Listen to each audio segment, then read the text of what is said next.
नमस्कार दोस्तों, DD react के एक और रिएक्शन वीडियो में आपका स्वागत है। तो आज एक जो वीडियो मैं आपके लिए लेकर आया हूं, जो मैं आपके साथ देखने वाला हूं, वो वीडियो है सना अमजद हैं, पाकिस्तानी की यूट्यूबर हैं।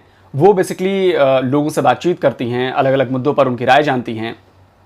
तो आज इन्होंने बात की है भारत और पाकिस्तान के जो न्यूक्लियर एसेट्स हैं, न्यूक्लियर बॉम्ब हैं, और उस पर जो सिप्री की रिपोर्ट आई थी कि भाई किसके पास कितने बम हैं, एटम बम हैं, कौन कितना खर्च कर रहा है इनको मेंटेन करने पर। तो उस पर शायद इन्होंने पाकिस्तानी जनता से बात की है। तो चलिए देखते हैं वीडियो। अस्सलाम वालेकुम, नमस्ते, सत श्री अकाल। मैं हूं सना अमजद और आज के प्रोग्राम में हम बात करेंगे न्यूक्लियर पावर पर। SIPRI की रिपोर्ट के मुताबिक पाकिस्तान के पास भारत से ज्यादा न्यूक्लियर वेपन्स मौजूद हैं, जबकि भारत का डिफेंस बजट भी ज्यादा है, एयरफोर्स बड़ी है, आर्मी और नेवी भी बहुत ज्यादा बड़ी है। भारत इतना पैसा खर्च करने के बावजूद भी पाकिस्तान से न्यूक्लियर पावर में पीछे क्यों है इन टर्म्स ऑफ नंबर। आज इन पॉइंट्स पर बात करेंगे पाकिस्तान की आवाम से, तो बने रहिए हमारे साथ।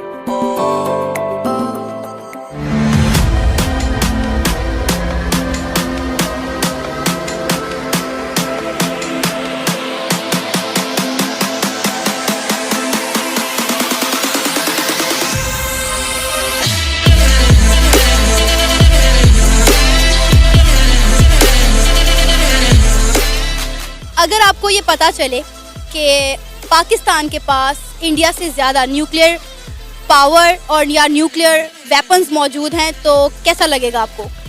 मुझे तो बहुत अच्छा लगेगा, और मैं कहूँगा जो प्राइम मिनिस्टर ऑफ पाकिस्तान को कि अगर आपने जो ये कर्जे उतारने हैं तो न्यूक्लियर वेपन फॉर सेल कर दो। वो केस अबाउट अमेरिका, अमेरिका अपने मामला में दखल देने की हमें ज़्यादा देता है। यार इस बंदे ने बहुत सही कहा यार कि ज़्यादा हो गए तो बेच दो, कर्जे उतर जाएंगे।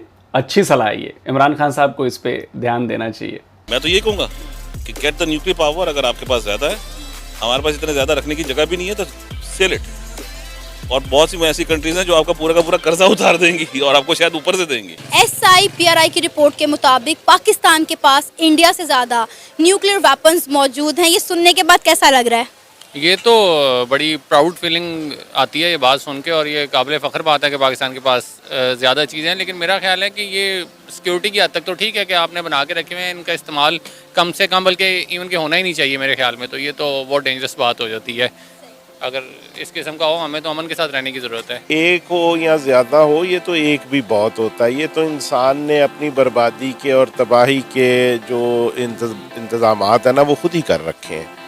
बाकी कम ज़्यादा से तो कोई फ़र्क नहीं पड़ता। ये एक उनके पास भी उन्होंने अपने जो डिफेंस है उसको स्ट्रॉन्ग करने के लिए उन्होंने एक सिस्टम बनाया हुआ है, पाकिस्तान ने भी बनाया हुआ है।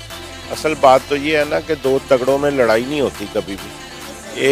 एक माड़ा बेचारा होता है, दूसरा तगड़ा होता है। वो तगड़ा माड़े पे चढ़ दौड़ता है। तो जब दो तगड़े को पता हो ना कि आगे से मुझे ईंट का जवाब पत्थर से मिलना है, तो वो 100 दफ़ा सोचता है उसके साथ लड़ने के लिए। SIPRI की रिपोर्ट के मुताबिक पाकिस्तान के पास इंडिया से ज़्यादा न्यूक्लियर वेपन्स मौजूद हैं, लेकिन अगर हम एक्टिवनेस की बात करें तो इंडिया के पास जो बेशक कम वेपन्स हैं, न्यूक्लियर वेपन्स, लेकिन वो ज़्यादा एक्टिव और ज़्यादा मेंटेन है। देखिए, बात ये है कि जहाँ तक न्यूक्लियर वेपन्स की बात है, इंडिया के पास बेशक पाकिस्तान से बेहतर है, लेकिन उनके इतने वेल मेंटेन नहीं हैं जितने पाकिस्तान के पास है। बिकॉज इंडिया के कई जर्नलिस्ट थे, उनका अपना कहना था कि दे आर फ्लाइंग कॉफिन्स। अब उनके पास जितने भी ये मिराजेस हैं, ये SU-30 हैं, सारे फ्लाइंग कॉफिन्स हैं। और अगर पाकिस्तान की बात की जाए तो as our army is very well maintained और बड़ी प्रोफेशनल है। तो अगर बेशक उनके पास जितने मर्जी वेपन और तो जो जज्बा है पाकिस्तान आर्मी का, वो इंडियन फोर्स के पास नहीं है। तो इसलिए ये है कि पाकिस्तान को भी अपनी बेहतर करनी चाहिए सलाहियत। जैसे ये लोग अब JF थंडर खुद बना रहे हैं, तो इंडिया को एक स्ट्राइक बैकिंग है कि इनके जो PSA कामरा के अंदर सब कुछ बन रहा है, इंडिया के पास उनको लेने पड़ते हैं। जैसे उन्होंने रफाल जेट से भी लिए फ्रांस से, लेकिन वो तो खाली मतलब कि 5-6 जेट से कुछ इतना बनता नहीं है। सबसे बड़ी बात होती है all depend upon the air force, ground forces and the navy forces we have. Pakistan ने एक दफ़ा एक एटमी धमाका किया था, जिसके बाद पाकिस्तान को काफ़ी। यार रुको, इस बंदे के बारे में मुझे कुछ बोलना है। अच्छा, मुझे लग रहा है कि ये बंदा क्या बोल रहा है ये खुद इसको पता नहीं है कि ये क्या बोल रहा है। वो न्यूक्लियर वेपन्स को फाइटर जेट से कंपेयर कर रहा है और पता नहीं क्या कर रहा है कि हमारे पास वेल मेंटेन्ड ज़्यादा हैं। अच्छा यार, इस बंदे को कुछ पता नहीं है कि क्या बोल रहा है ये। Su-30 फ्लाइंग कॉफिन हो गया, इसको पता ही नहीं है। टफ टाइम देखना पड़ा, इस पर आप क्या कहेंगे? पाकिस्तान ने जो धमाका किया था उसका मकसद जो है वो दुनिया में अपनी साख बिठाना था, ये बताना था कि यार मतलब पाकिस्तान को जो है वो हर कोई दबाव में लेकर आता था उस टाइम पे, लेकिन वो जवाब देना इंडिया को ज़रूरी था और जो वो जवाब दिए तो वो आज तक अल्हम्दुलिल्लाह हम लोग इस बाज़ार में खुले खड़े हुए, कोई मैली आँख से हमारे मुल्क की तरफ देख नहीं सकता है। मेरा ख्याल है बहुत अच्छा काम था और उस वक्त से लेकर अब तक पाकिस्तान एटॉमिक पावर्स में, अगर जहाँ तक मेरी नॉलेज है, मुझे इतनी ज़्यादा मैंने रिसर्च नहीं करी है इस बारे में, लेकिन जहाँ तक मेरी नॉलेज है अल्हम्दुलिल्लाह पाकिस्तान की स्टैंडिंग्स बहुत आउटस्टैंडिंग है। इंडिया जो है हर साल $2.3 बिलियन अपने इन वेपन्स की न्यूक्लियर पावर की मेंटेनेंस पर स्पेंड करता है। अगर पाकिस्तान का हम बजट देखें वो सिर्फ $1 बिलियन है। क्या कहेंगे कि पाकिस्तान को अपना बजट इंक्रीज करने की ज़रूरत है?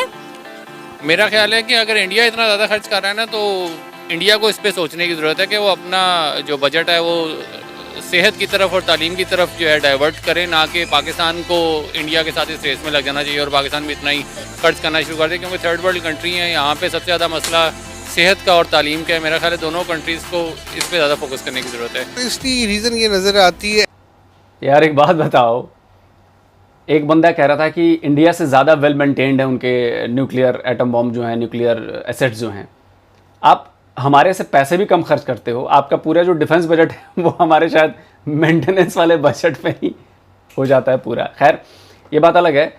मैं भी इस पक्ष में नहीं हूँ कि न्यूक्लियर बॉम्ब का इस्तेमाल हो, कभी एटॉमिक हथियारों का इस्तेमाल हो, लेकिन यार इसमें ये क्या बात हो गई कि तालीम और सेहत। यार आप कहाँ हो तालीम में, आप कहाँ हो सेहत में? दुनिया की टॉप मोस्ट जो कंपनीज़ है वहाँ पे भारतीय बैठे हैं, तो ये भारत की तालीम का असर है। आपसे एजुकेशन में भारत कितना आगे है आपको शायद अंदाज़ा भी नहीं है कि एजुकेशन में हम कितना आगे हैं। आप कुछ अपने यूट्यूबर्स के देख लेना, इंडिया वर्सेस पाकिस्तान एजुकेशन में, आपको समझ में आएगा। कैसी बातें करते हैं यार ये लोग। तो इसकी रीज़न ये नज़र आती है, एज इंडिया बहुत बड़ा मुल्क है, वहाँ पे इंपोर्ट एक्सपोर्ट इतना ज़्यादा है कि इसलिए उनके साथ देखें ना, उनके जो इसराइल के साथ, रशिया के साथ, अमेरिका के साथ टाइज हैं वो हमारे नहीं और ना हो सकते हैं मुस्लिम कंट्री। एज हमें बहुत बड़ा जो फ़ायदा है वो सी पैक का, एज चाइना जो है हमारा एक फ्रेंड है और जो सी पैक चाइना इकोनॉमिक कॉरिडोर है उसकी वजह से हमारी जो JF-17 है ये जॉइंट कोलैबोरेशन थी चाइना और पाकिस्तान की, जिसने हमारी मिलिट्री को बहुत बूस्टअप किया है। यार इस बंदे को कुछ भी नहीं पता, ये क्या बोल रहा है कैमरे पे, कुछ नहीं पता। सी पैक के साथ JF-17, अरे यार। तो इसलिए हमें चाहिए कि हम भी पाकिस्तान जो आर्मी है, पाकिस्तान की जो गवर्नमेंट है वो हमारे बजट को थोड़ा सा बेहतर करके तो नए जेट्स और फाइटर खरीदे, ताकि हम भी उस लेवल तक आएँ जिस लेवल पे इंडिया की इस वक्त आर्टिलरी फोर्सेस हैं। आर्टिलरी फोर्सेस उसके लेवल पे आने, ठीक सही बात कही है। वैसे हमारी जो आर्टिलरी फोर्स है ना उसी के पहले लेवल पे आ जाओ, बाकी सेना का लेवल तो बाद में बढ़ाते रहना। यार ये कॉमेडी बंदा था। बजट में इसलिए फ़र्क है क्योंकि इंडिया बड़ा मुल्क है, वहाँ अर्न करने के रिसोर्सेज ज़्यादा हैं, उसकी इकॉनमी हमसे ज़्यादा बड़ी, उसकी इकॉनमी वास्ट इंटरनेशनल स्केल पर है। पाकिस्तान की इकॉनमी उस लिहाज से अभी स्ट्रगलिंग, अभी वो स्ट्रगल कर रही है, उसको टाइम लेगा। लेकिन अगर आप पाकिस्तान के लिहाज से पाकिस्तान के जो डिफेंस में पैसा जा रहा है उसको देखें तो आई थिंक दैट्स ह्यूज। हर साल हमारी सी बात पे तो बहस होती है जब भी बिल आता है कि डिफेंस पे इतना क्यों जा रहा है, तो आई डोंट थिंक इतना कोई इसको करने की ज़रूरत है। पाकिस्तान अपने लिहाज से अच्छा कर रहा है। एक दफ़ा पाकिस्तान ने एक एटमी धमाका किया था जिसके बाद पाकिस्तान को काफ़ी ज़्यादा तनकीद का सामना करना पड़ा, काफ़ी प्रेशर आया पाकिस्तान पर। इस पर क्या कहेंगे आप? मेरा इसका जवाब यही है कि भाई देखो मेरी बात सुनो, एक माजरत के साथ, बट इस बुज़ुर्ग हमारे जो है ना वो हमें कहा करते थे कि भाई कुत्ते भौंकते रहते हैं इंसान निकल जाते हैं। So the people who are basically giving the critics और all this kind of stuff, उनका काम है, let them do their job. और पाकिस्तान साइंटिस्ट पाकिस्तान गवर्नमेंट ने let them do their job. हमने अगर एटॉमिक बम या एटॉमिक ब्लास्ट किया है एक्सपेरिमेंटल, तो हमने बनाया है, तो हमने किया ना। अमेरिका इतने करता है, एक्सपेरिमेंट्स करता है, उनको तो किसी ने नहीं आज तक पूछा, उनको तो किसी ने नहीं कहा कि भाई आप लोग इतना ज़्यादा क्या कर रहे हो। उसकी वजह से बहुत से ऐसे उनके स्टेट्स हैं जो नो गो एरिया हो गए। तो let them bark what they want to, we are not interested, least bother. हमें अपना काम करना है, हम अपना काम करेंगे। देखिए वो तो ज़रूरी था कि वो करता, क्योंकि आपका एक वो एनिमी कंट्री जिसके आपके साथ बॉर्डर लगता है और वो अगर कर रहा है, और अगर पाकिस्तान उस टाइम धमाके ना करता तो वो इंडिया ने तो खा जाना था पाकिस्तान को। तो बेहतर है उस टाइम तो करना पड़ा, और वो टाइम भी गुजर गया, अल्लाह का शुक्र है। पाबंदियाँ इंडिया में भी लगी थी, पाकिस्तान में भी लगी थी, लेकिन दोनों कंट्रीज ने सर्वाइव कर लिया। लेकिन मेरा ख्याल है कि अब ये जंग खत्म होनी चाहिए, और ये दौड़ एक लगी हुई है कि जी उसने धमाके किए हैं, उन्होंने मिसाइल का धमाका किया, अगले दिन हम कर दें। तो ये चीज़ जो है ना, मेरा ख्याल है इसको रोकने की ज़रूरत है अब। अगर हम इंडिया के न्यूक्लियर वेपन्स की बात करें, बेशक वो पाकिस्तान से इन टर्म्स ऑफ नंबर कम हैं, लेकिन उनके जो ये उनके सिस्टम है, न्यूक्लियर पावर के सिस्टम, वो ज़्यादा एक्टिव और मेंटेन है पाकिस्तान की निस्बत। पाकिस्तान को भी अपना सिस्टम मेंटेन करने की ज़रूरत है और एक्टिव रखने की ज़रूरत है, ताकि किसी भी किस्म की कोई इमरजेंसी की सूरत में जो है ना वो फिर इधर उधर भागना ना पड़े, और ये चीज़ें जो हैं वो रेडी होनी चाहिए। जब एक सिस्टम रखा हुआ है तो उसको सिर्फ सजाने के लिए तो नहीं रखा शोकेस में, ज़ाहिर है उसको फिर एक्टिव होना चाहिए।